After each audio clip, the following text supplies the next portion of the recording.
Assalamualaikum warahmatullahi wabarakatuh. Halo anak-anak, bagaimana kabarnya hari ini? Semoga kita semua dalam keadaan sehat walafiat dan selalu semangat dalam belajar dan juga menjalani kegiatan sehari-hari.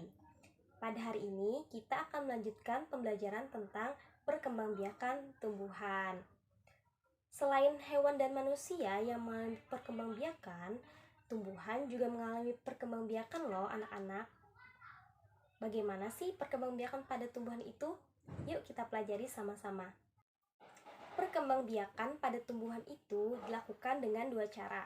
Yang pertama, perkembangbiakan secara generatif, dan yang kedua, perkembangbiakan secara vegetatif. Mungkin dari anak-anak ibu ada yang sudah tidak asing lagi ya dengan istilah generatif dan vegetatif ini. Jadi, perkembangbiakan secara generatif adalah perkembangbiakan tumbuhan yang dilakukan dengan cara perkawinan atau pembuahan antara sel kelamin jantan dan juga sel kelamin betina. Nah, sel kelamin jantan pada tumbuhan itu disebut dengan benang sari, sedangkan sel kelamin betina pada tumbuhan disebut dengan putik. Perkembangbiakan tumbuhan secara generatif ada 3 tahap anak-anak.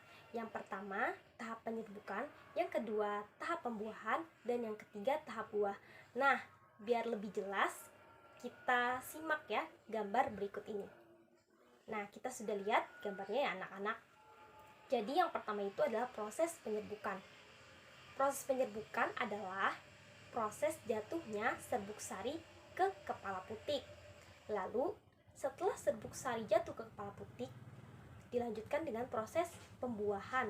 Nah, proses pembuahan ini yaitu serbuk sari tadi akan menjadi bulu sari yang menuju ruang bakal biji dan akan bertemu dengan sel sperma dan sel telur. Lalu ketika keduanya bertemu, maka akan membentuk dengan zigot. Lah, terbentuklah zigot seperti itu. Nah, lalu yang ketiga adalah tahap buah.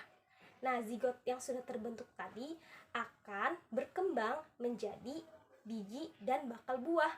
Lalu, bakal buah akan berkembang menjadi daging buah. Nah, lalu tumbuhlah tanaman baru lagi. Berdasarkan apa yang telah kita pelajari tadi, bahwasannya bunga memiliki peranan penting dalam proses perkembangbiakan tumbuhan secara generatif. Coba kalian lihat di sekitar kalian. Pasti bentuk bunga dan warna bunga berbeda-beda kan? Nah, kenapa jadi bisa bentuk bunga dan warna bunga berbeda-beda? Karena berdasarkan kelengkapannya, bunga dibedakan menjadi 2, yaitu bunga sempurna dan bunga tidak sempurna. Biar lebih jelas, yuk kita perhatikan gambar bunga yang sempurna berikut ini. Nah, bunga yang sempurna terdiri dari mahkota, kepala sari, benang sari, ada kepala putiknya juga, ada tangkai putik, ada bakal biji, ada kelopak, ada dasar bunga, dan ada tangkai bunga.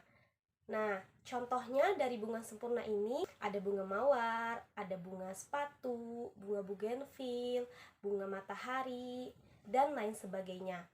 Sedangkan bunga yang tidak sempurna yang terdiri hanya dari tangkai dengan daunnya, benang sari, lalu putik.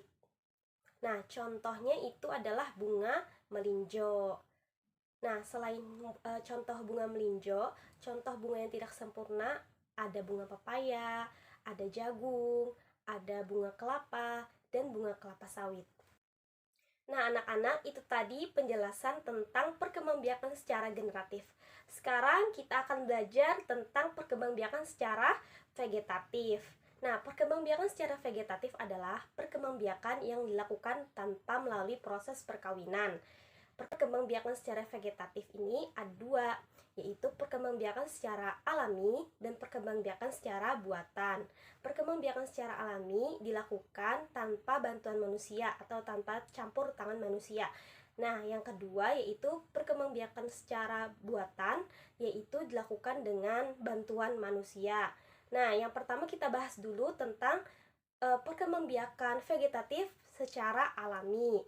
Perkembangbiakan vegetatif secara alami itu ada spora, ada tunas, ada umbi batang, umbi lapis, umbi akar, ada juga akar tinggal. Kita bahas satu-satu ya anak-anak. Yang pertama yaitu spora. Spora, kotak spora atau sporangium akan pecah dan jatuh di tempat yang cocok. Nah, spora ini fungsinya mirip dengan biji. Contohnya pakis dan lumut. Nah, yang kedua adalah tunas. Tunas adalah tumbuhan muda yang baru tumbuh dari tubuh induk tumbuhan. Contohnya adalah pisang dan bambu. Yang ketiga ada umbi batang. Umbi batang fungsinya untuk menyimpan cadangan makanan. Contohnya adalah kentang dan juga bengkoang. Nah, yang keempat ada umbi lapis, yaitu susunan yang berlapis-lapis yang mengelilingi batang dan hidup di dalam tanah. Contohnya ada bawang bombay. Yang kelima yaitu umbi akar. Umbi yang menggembung dan tidak beruas namun memiliki cadangan makanan. Contohnya ada lobak dan wortel. Nah, yang terakhir ada akar tinggal. Akar tinggal yaitu batang yang tumbuh di permukaan tanah. Bentuknya mirip seperti akar, berbuku-buku, beruas-ruas. Contohnya adalah jahe, kunyit, dan lengkuas. Selanjutnya kita beralih dengan perkembangbiakan vegetatif secara buatan, yaitu memerlukan bantuan manusia. Nah, vegetatif secara buatan ini ada 5 anak-anak. Yang pertama ada cangkok, yang kedua ada stek, yang ketiga ada menyambung, yang keempat ada merunduk, yang kelima ada tempel atau okulasi. Kita bahas satu-satu ya anak-anak. Yang pertama yaitu cangkok. Cangkok ini dilakukan dengan cara mengupas bagian kulit batang. Bagian yang kulit batang yang dikupas tadi nanti dibungkus dengan tanah humus dan juga ditambah dengan plastik lalu diikat. Nah, bagian yang diikat tadi maka nanti akan tumbuh akar. Contohnya adalah pohon nangka, pohon apel, dan lain sebagainya. Nah, yang kedua ada stek, yaitu dengan cara memotong bagian tumbuhan lalu ditanamkan di tanah. Nah, nanti akan tumbuh tumbuhan baru. Contohnya adalah singkong, mawar. Nah, selain stek pada batang, stek juga terdapat pada daun. Contohnya adalah daun cocor bebek.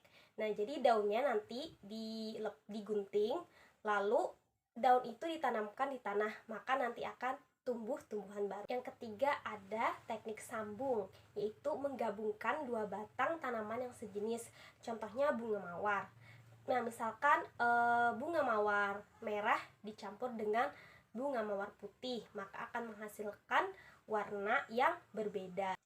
Nah, yang keempat ada teknik merunduk, yaitu mengusahakan bagian batang agar menyentuh bagian tanah. Contohnya ada pohon stroberi. Nah, yang terakhir adalah teknik menempel atau okulasi, yaitu menempelkan mata tunas dari satu tanaman ke batang dari tanaman lain atau tanaman induk. Contohnya yaitu ada belimbing, jambu, alpukat, jeruk nipis, dan kakao. Nah, anak-anak, itu tadi penjelasan tentang perkembangbiakan pada tumbuhan, yaitu perkembangbiakan secara generatif dan perkembangbiakan secara vegetatif. Perkembangbiakan secara vegetatif ada 2 cara, yaitu alami dan juga buatan. Nah, mungkin itu saja yang dapat Ibu sampaikan. Jika ada kekurangan dan salah hilaf, Ibu mohon maaf. Semoga apa yang Ibu sampaikan bermanfaat untuk kita semua. Ibu akhiri dengan ucapan wassalamualaikum warahmatullahi wabarakatuh.